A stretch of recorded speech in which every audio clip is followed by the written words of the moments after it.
నమస్తే, welcome to Andhraprabha TV. నేను సౌజన్య. America అధ్యక్షులు ట్రంప్ ఎప్పుడైతే ప్రమాణ స్వీకారం అధికారం చేతులకి దక్కించుకున్నారో ఆ రోజే అందరికీ అర్థమైంది. ఆ ప్రమాణ స్వీకారం మీటింగ్లోనే చెప్పారు, ఎవరైతే అక్రమంగా అమెరికాలో ఉంటున్నారో వాళ్ళందరినీ కూడా నేను తిరిగి పంపించేస్తాను, ఈ విషయంలో చాలా గట్టి నిర్ణయం మీద ఉన్నాను అని. సో అందరికీ తెలిసిందే, అమెరికా నుంచి 190 మంది వరకు ఉన్నటువంటి ఫ్లైట్ అమృత్సర్ చేరుకుంది అని చెప్పేసి. మరి అంశానికి సంబంధించి వారి విశ్లేషణని మనతో పంచుకోవడానికి ఈరోజు మనతో పాటు ఉన్నారు senior journalist and Andhra Prabha editor YSR Sharma గారు ఉన్నారు. వారితో మాట్లాడదాం. నమస్తే శర్మ గారు. నమస్తే. సో అందరూ ఎక్స్పెక్ట్ చేసిందే జరిగింది ట్రంప్ విషయంలో. సో ఆయన ముందే చెప్పారు, అక్రమంగా ఎవరైతే అమెరికాలో ఉంటున్నారో వాళ్ళ మీద అయితే నేను కఠినంగానే ఉంటాను, కఠినమైనటువంటి చర్యలే తీసుకుంటాను అని.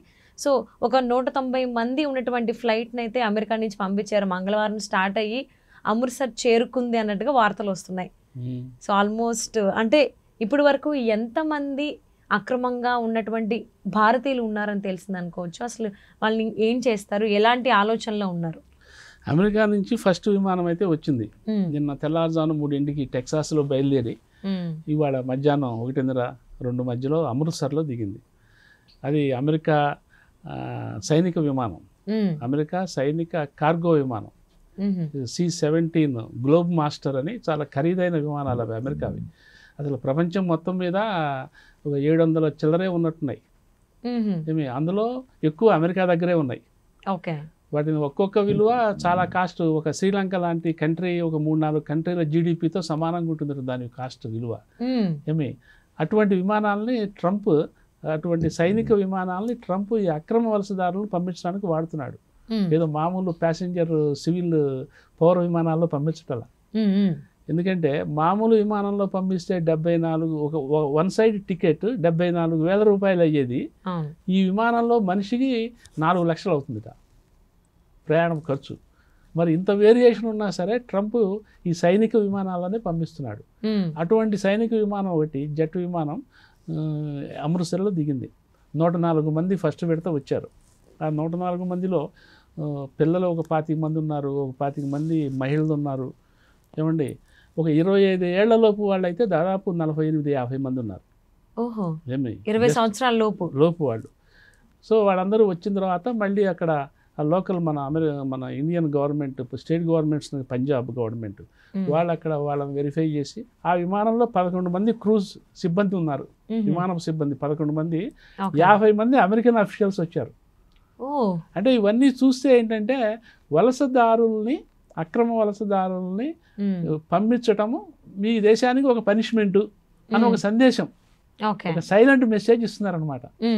అందులో కార్గో విమానంలో అడుగు నుంచి జనాలను ఎక్కిస్తారు. మిలిటరీ వాళ్ళని అడుగు నుంచి సైనికుల్ని లోపలికి దోసేస్తారు.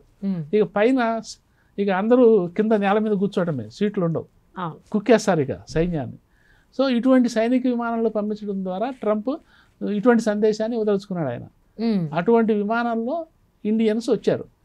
అయితే దీన్ని ప్రభుత్వము ఒక అఫెన్స్ లాగానో అదేదో ఒక నేరమయ ప్రక్రియలాగా చూడలేదు. ఎందుకంటే ఇండియన్ గవర్నమెంట్ మొదటి నుంచి మోడీ చెప్తున్నది, ఈ మధ్య జయశంకర్ కూడా అమెరికన్ అధికారులతో మాట్లాడినప్పుడు కూడా అక్రమ వలసదారులను మేము ప్రోత్సహించాం, అటువంటి వాళ్ళు ఉంటే మేము వెనక్కి తీసేసుకుంటాము, మేము కూడా కోఆపరేట్ చేస్తాం మీకు అని చెప్పి అక్కడ ఇండియన్ ఎంబసీ, అమెరికాలో ఉన్న ఇండియన్ ఎంబసీ వాళ్ళు కూడా ఈ ప్రాసెస్లో ఇన్వాల్వ్ అయ్యి ఎవరు అక్రమ వలసదారులు, ఎవరు బియాండ్ పర్మిట్లు ఒక నిర్ణీత డేట్కి తీసుకుంటారు, ఆ పర్మిట్ అయిపోయిన తర్వాత, ల్యాప్స్ అయిపోయిన తర్వాత కూడా అక్కడ ఉన్నవాడు అనమాట అక్రమ వలసదారులు అంటే. వాళ్ళని గుర్తించి వాళ్ళని పంపించే కార్యక్రమం చేస్తున్నారు. అటువంటి వాళ్ళు 18,000 మంది టెంపరీగా ఇప్పటికిప్పుడు 18,000 మందిని గుర్తించారు. ఇప్పుడు వచ్చింది 104 మందే కానీ వాళ్ళందరూ రావాల్సిందే. అంటే 18,000 మంది దాకా ఉన్నటువంటి ఈ అక్రమ వలసదారులు, అందులో ముఖ్యంగా ఓన్లీ భారతీయులు 18,000 మంది దాకా ఉన్నారా? 18,000 మంది. అసలు ఇంకా దాదాపు 7.5 లక్షల మంది ఉన్నారని. 7.5 లక్షల మంది ఉన్నారని. సో ఇది ఒక్క విమానంతో అయ్యేది కాదు, ఈ ఒక్క రోజుతో అయ్యేది కాదు, కొన్ని నెలల పాటు ఈ వ్యవహారం సాగుతుంది. అటు అమెరికన్ అఫీషియల్స్, ఇటు ఇండియన్ అఫీషియల్స్ కలిసి ఈ ప్రాసెస్ని ఫిల్టర్ చేస్తూ వీళ్ళని ఏమి నిజంగా అక్రమ వలసదారులు అనిపించిన వాళ్ళని వెనక్కి తీసుకొస్తున్నారు. తీసుకొచ్చిన తర్వాత నిజానికి వీళ్ళు ఇప్పుడు ఇండియాలో విమానం దిగిన తర్వాత వాడు నిజంగా అక్రమ వ్యక్తులే అయితే మరి ఇండియన్ గవర్నమెంట్ కూడా చర్యలు తీసుకోవాలి వాళ్ళ మీద, అంతేగా. అమెరికాకి అక్రమం అనిపించినప్పుడు మరి నిజంగా వాళ్ళు ఇండియా ల్యాండ్ మీద కూడా, ఇండియన్ సాయిల్ మీద కూడా అక్రమమా అంటే ఇప్పటికే పంజాబ్ గవర్నమెంట్ క్లారిటీ ఇచ్చింది. ఎందుకంటే మన ఇండియాలో వీళ్ళేమో అక్రమ వాళ్ళు కాదు, మన ఇండియన్స్ మన పౌరులే, పైగా ఇల్లీగల్ డాక్యుమెంట్స్తో వీళ్ళు పోలేదు, అంతా లీగల్ డ్యూ ప్రాసెస్.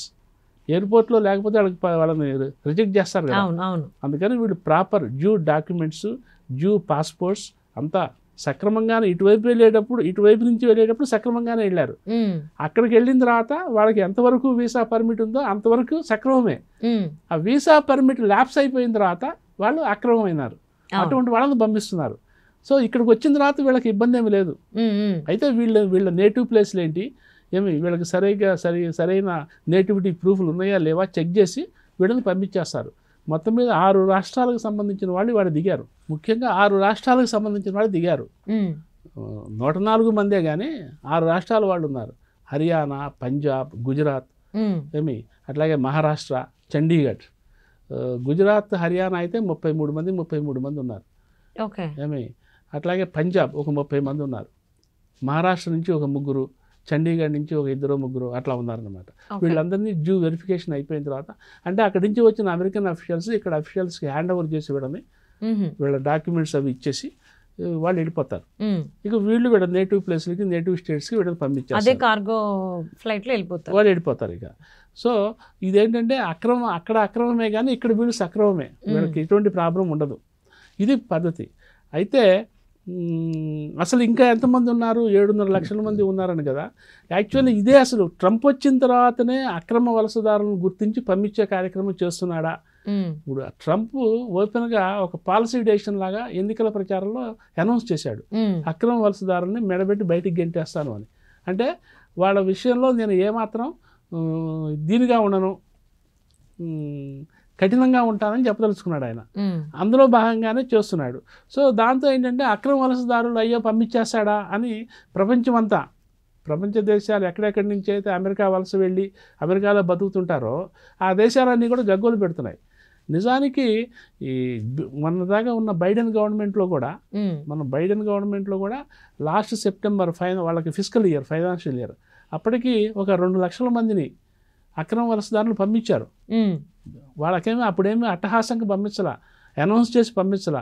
అంటే ఇప్పుడు మన దేశంలో బంగ్లాదేశ్ వాడు వచ్చి వెస్ట్ బెంగాల్లో ఉన్నాడు అనుకోండి, వాడి పాస్పోర్ట్ పర్మిషన్ అయిపోగానే పంపించేస్తారు కదా, సైలెంట్గా పంపించేస్తారు, ఆటోమేటిక్గా ప్రాసెస్ జరిగిపోతుంది.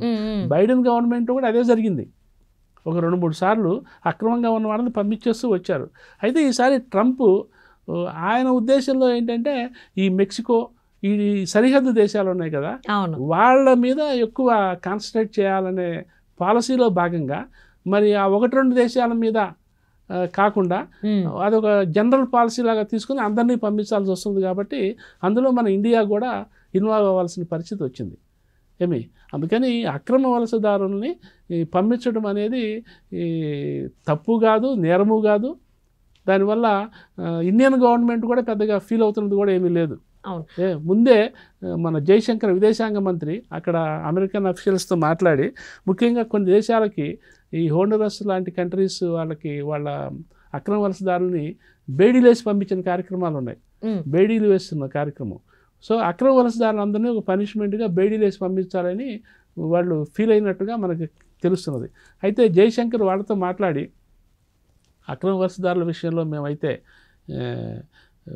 వేరే ఆలోచనలు మాకు లేవు, మేము రిసీవ్ చేసుకుంటాం, తీసేసుకుంటాం, తెప్పించుకుంటాము, మీరైతే ఈ సంఖ్యలు ఇంకెళ్ళు వేయటాలు ఇటువంటి చండారూ పనులు చేయొద్దని చెప్పి వాళ్ళకి సలహా ఇవ్వటము. వాళ్ళు దానికి మిగతా కంట్రీస్ కొన్ని కంట్రీస్ ఒప్పుకోవటం లేదు, అసలు వాళ్ళు అక్రమ వలసదారులు కాదు, వాళ్ళు అక్కడే ఉండాల్సింది అని పేచీలు పెడుతున్నాయి. ఈ నేపథ్యంలో ఇండియా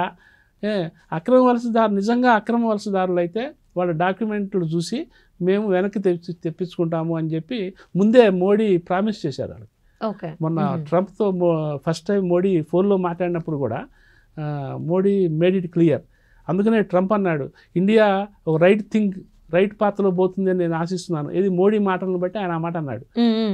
ఏమి సో ఇదంతా ఏంటంటే అందుకనే ఇప్పుడు పంజాబ్లో అమృత్సర్లో దిగిన అక్రమ వలసదారులు సంఖ్యలతో రాలేదు, ఫ్రీగానే వచ్చారు బ్యాగేజీలు వేసుకొని. అంటే అమృత్సర్ని ఎంచుకోవడానికి గల కారణాలు ఏమన్నా ఉన్నాయంటారు? అంటే అక్కడ పంజాబ్, హర్యానా, చండీగఢ్ వాళ్ళే ఎక్కువ ఉన్నారు కదా అక్కడ. ఓకే. ఇప్పుడు పంజాబ్, హర్యానా 30 మంది ఉన్నారు అక్కడే 104లో. ఇక మహారాష్ట్ర ఒక 3-2 ఉన్నారు, చండీగఢ్ ఒక 2 ఉన్నారు. ఓకే, అంటే వలసదారులు ఎక్కువగా అటు సైడ్ ఉన్నారు కాబట్టి అక్కడ చూస్ చేసుకున్నారు. థ్యాంక్ యూ సో మచ్ అండి.